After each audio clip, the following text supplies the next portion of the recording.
Radhe Radhe everyone, आप सभी का हमारे चैनल में बहुत बहुत स्वागत है और जय माता दी। आज की वीडियो में आप सभी के साथ शेयर करने वाली हूँ नवरात्रि की पूजा के बाद आप किस तरह से चौकी उठाना है, आपको किस तरह से आपको कलश उठाना है, कैसे विसर्जन करना है, सारा वीडियो इस वीडियो में मैं आपको दिखाने वाली हूँ। तो सबसे पहले देखिए, अगर आपके यहाँ अष्टमी के दिन पूजा होती है तो आप नौमी के दिन चौकी उठा लें। अगर नौमी के दिन पूजा होती है तो शाम को नौमी के दिन आप चौकी उठा सकते हैं। तो सबसे पहले देखिए आपको क्या करना है, पूरा वीडियो ध्यान से देखें। सबसे पहले अपने सीधे हाथ में चावल लेकर चौकी पे देखिए इस तरह से छोड़ देना है और मन में हाथ जोड़कर भगवान से प्रार्थना करना है कि आप अपने अपने यथा स्थान पर जाकर विराजें आप सभी।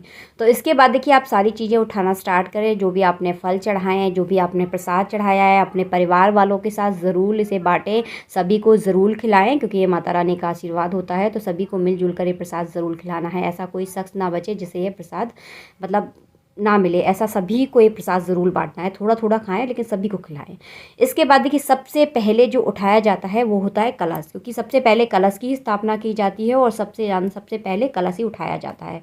तो देखिए जो हमने जनेऊ चढ़ाया है, इन जनेऊ को आपको विसर्जन नहीं करना है, संभाल के रखना है। तो बाद में मैं आपको बता दूंगी कि जनेऊ का आपको क्या करना है।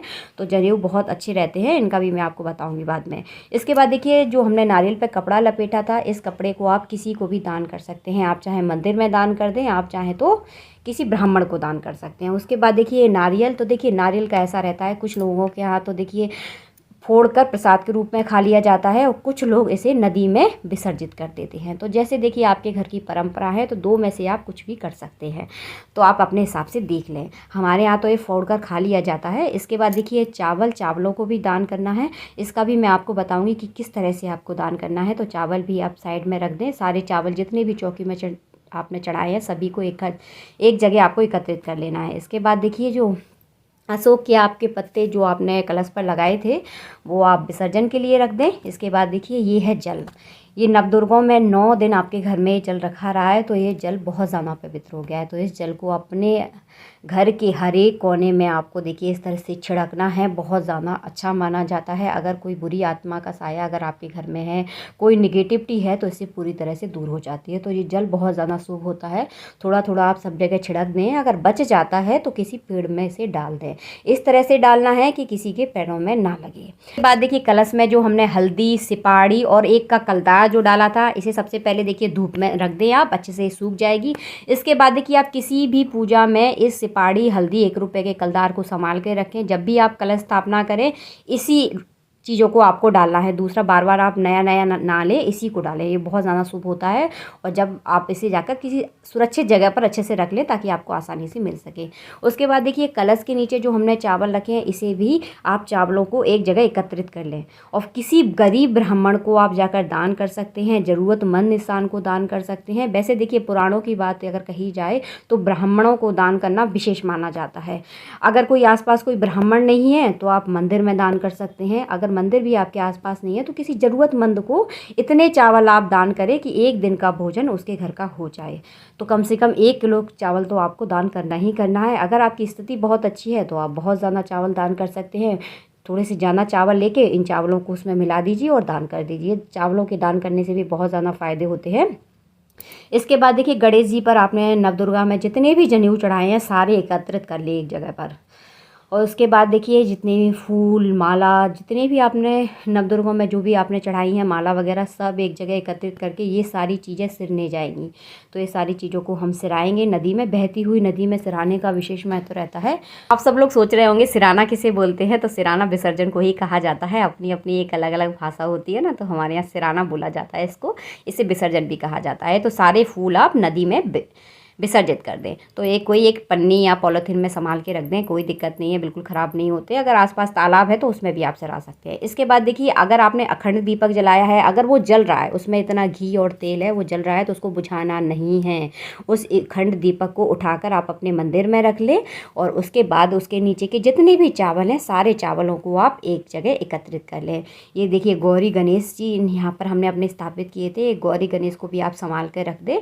तो देखिए पूजा में सारी चीज़ें यूज़ होती रहती हैं। हमने इस 9 दिनों इन चीज़ों की पूजा की है, तो इनको संभाल कर रखें। ऐसा नहीं है कि इनको खाने पीने की चीज़ों में यूज़ कर लें, नहीं, संभाल के रख रहे हैं सारी चीज़। जब आपको देखिए आए दिन हमारे घर में पूजा होती रहती है, सारी चीज़ें, इन्हीं चीज़ों को आप यूज़ करें तो ज़्यादा अच्छा रहता है। क्योंकि ये कहीं ना कहीं बहुत ज़्यादा पवित्र हो जाती है।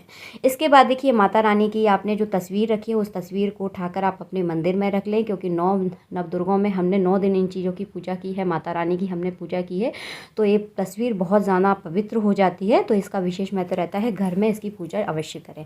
अगर आपने मिट्टी की मूर्ति रखी है तो उसका विसर्जन करना बहुत आवश्यक हो जाता है। इसीलिए हो जाता है क्योंकि मिट्टी की मूर्ति बहुत जल्दी खंडित हो जाती है, तो मिट्टी की मूर्ति को जल में प्रवाहित कर दिया जाता है। अगर तस्वीर रखी है तो उसको आप अपने घर में रखें। तांबे की, पीतल की, चांदी की अगर मूर्ति है तो उसको आप दान ना करें, उसको अपने घर में भी आप रख सकते हैं। अगर आपकी श्रद्धा है दान करने की, अगर चाहते हैं तो आप किसी ब्राह्मण को उसे दान कर सकते हैं। सिर्फ ब्राह्मणों को दान की जाती है, या आप मंदिर में दान कर सकते हैं।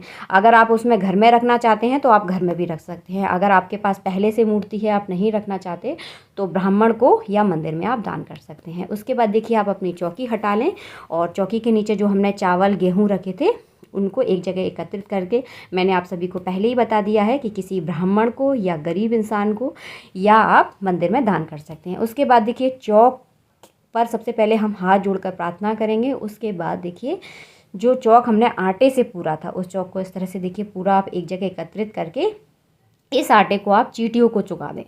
तो हमारी सारी चीज़ों का मैंने आपको बता दिया कि कौन सी चीज़ का क्या उपयोग आपको करना है। तो देखिए चींटियों को डाल देंगे हम। इसी तरह से आपको नवरात्रि की जो चौकी आपने लगाई थी, माता रानी की जो आपने स्थापना की थी, उसको देखिए इस तरह से आपको हटाना है। अगर किसी भी चीज़ को लेकर आपके मन में थोड़ी सी भी शंका है तो मुझे कमेंट में कमेंट कर दें, मैं वहाँ पर आपको रिप्लाई ज़रूर दूँगी।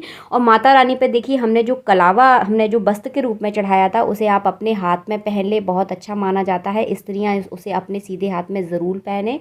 और जितने भी हमने नवदुर्गे में जनेऊ चढ़ाए हैं, चाहे कलश पे चढ़ाए हों, चाहे गणेश जी पर चढ़ाए हों, सारे जनेऊ आप अपने स्वयं के यूज़ में ले सकते हैं, अगर आप स्वयं पहनते हैं। नहीं तो किसी ब्राह्मण को दान कर दें। इसे बिल्कुल भी सिराना नहीं है, फेंकना नहीं है। आई होप हमारा वीडियो आपको बहुत पसंद आया है। चलिए मिलते हैं आपसे नेक्स्ट वीडियो में। जब तक के लिए जय माता दी, राधे राधे।